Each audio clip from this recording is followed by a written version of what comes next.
Hello guys, it's me again, Kamutika TV. Subscribe sa YouTube channel ko. Huwag kalimutan is, for today's video is, interview natin yung isa nating kasama na babalik ng Macau.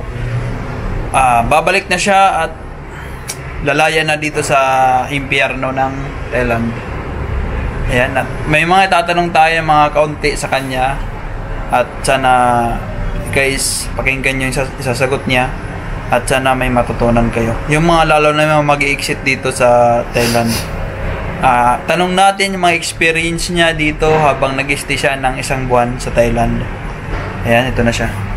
Sir, ano yung masasabi nyo yung sa isang buwan nyo na pag-stay dito sa Thailand? Anong masasabi mo?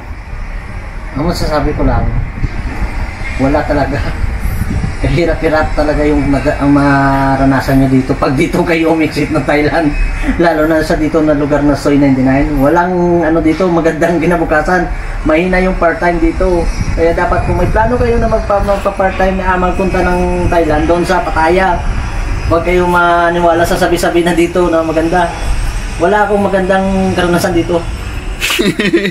Wala talaga. Wala. Ayan, yun yung mga isa natin tanong sa kanya. At tatanungin naman natin sa kanya yung ano ba yung masasabi mo sa internet dito sa Thailand. Sir, anong masasabi mo sa internet? Sa internet na naman. Wala talaga akong masabi. Ano ba? Mahina ba, malakas? Ano ba yung ano dyan? Sobrang hina eh. Tapos bibili ka pa ng SIM card dito. Tapos pag maubos, wala na, di ba? Hindi ka na makapag-load dito. Bili ka another. Kaya nga pa, pag umixit kayo dito, pagdating nyo, 1 month na talaga yung bilhin nyo para sigurado. Hindi katulad sa Macau, kahit pag wala kang wifi, punta ka lang doon sa park. Mayroon dito, wala. Kahit nasa room nyo, wala. Bibili talaga, no? Bibili talaga kayo, data lang gamit nyo pa, tapos sobrang hina talaga.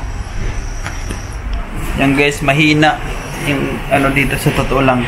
Mahina yung internet dito sa Thailand. Sobrang hina.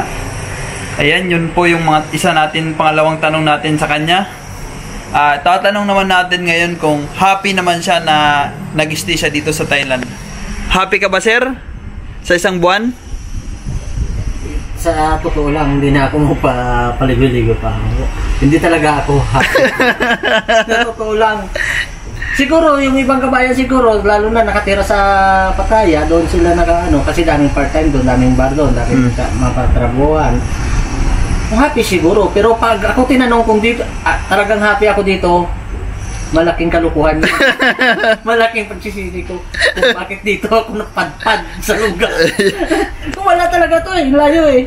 Ayan guys, yan po yung pangatlo nating tanong is, tatanungin naman natin siya kung may balak pa siyang bumalik dito sa Thailand at sa lugar na to. Yan, may balak ka ba, sir?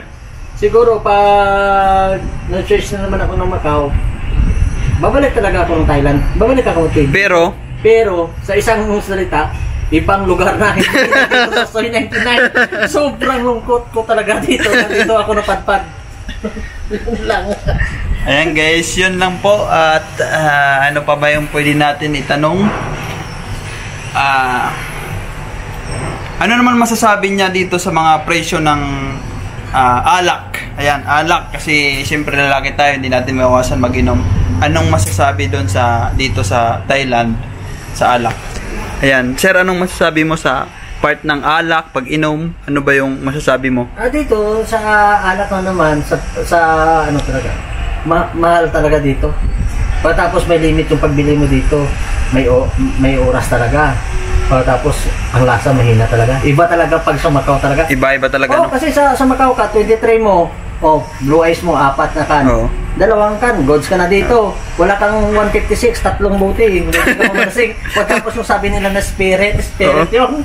Tanggal talaga sa umaga yung spirit. Wala. Tanggal talaga. Yun yung pangit na alak na ayaw ko na rin inumin yun, yung spirit na yun. Sabi ng kaibigan namin, masarap. Langyan na yan. Niloko niya lang kami. Ayan, yun yung mga tanong natin sa kanya. At may tatanong pa tayong isa, last na siguro to is, sir, ano ba yung pinagkakabalahan mo dito habang nandito ka sa lugar na to, wala kang part-time? Ano bang pinagkakabalahan mo dito everyday? normally, ang pinaka-ano ko talaga, ito, this is my life. Ha? Yan lang talaga. This is my life. Ito lang, at saka itong kama, at saka yung plato doon. Doon lang talaga ang ginagawa ko.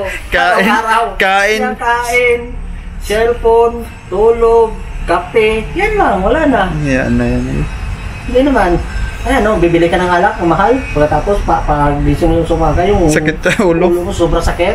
Paano ka na lang? Wala na. Kaya nga. Yun lang guys yung ano namin dito. Cellphone. Pero yung problema naman dito si Silwal, ang hina ng signal ano? Signal talaga. Signal talagang hina. Data lang talaga yung ginagamit. Kasi dito data lang. Yung wifi dito, mayroon. At saka yung ano, yung pag magbili kayo ng SIM, huwag yung katulad sa iyo. Ay, yung binili ko kasi na SIM yung kulay pula na Yun siya. puti.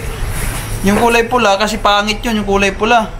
Pangit yung sa inyo kasi... Yung sa kanya kasi, yung binili niya kasi ni Buddy, yung kulay blue.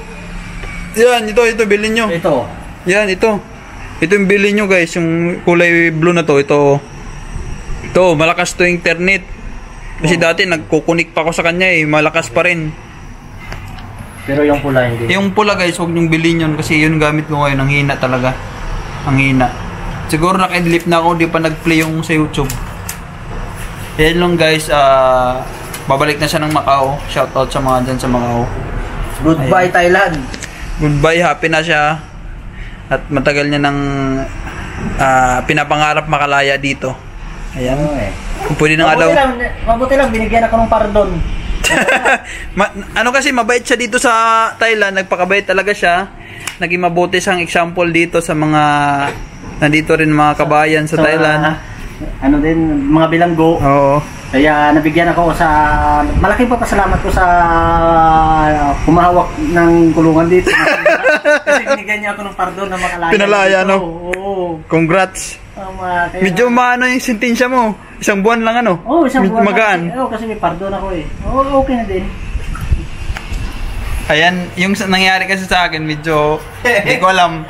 Binigyan ako ng 50 days, medyo matagal-tagal yung, yung parusa sa akin. At, asawa naman ng Diyos is, malapit na rin ako lumaya. Kasi nagpakabait ako dito Naging mabuti akong example sa mga kasama ko rin dito. Kaya yung mga kasama ko dito na may iwan, sabi ko, strong lang, pakabait, antay-antay lang at darating din yung paglaya nyo. Isang linggo pa sa iyo. At kung lumaya ka man, huwag ka nang babalik siyempre. Magpakabait ka. Pakabait ka na talaga. Babalik ka man dito, pero ibahin mo na. Bumalik ka man, huwag ka na dito sa kulungan na to. Mag-request ka doon sa... Silda 99 pala yun. Silda 99, huwag ka na dito sa Silda 99. Doon ka na sa Pataya, basta bandang lugar na yun. Guys, thank you so much. Sana nakatulong yung mga advice, mga na-share namin sa inyo. And yung mga pa-exit ng Thailand, pa-exit ng Macau, papunta dito sa Thailand na may natutunan kayo. Ayan, thank you so much guys.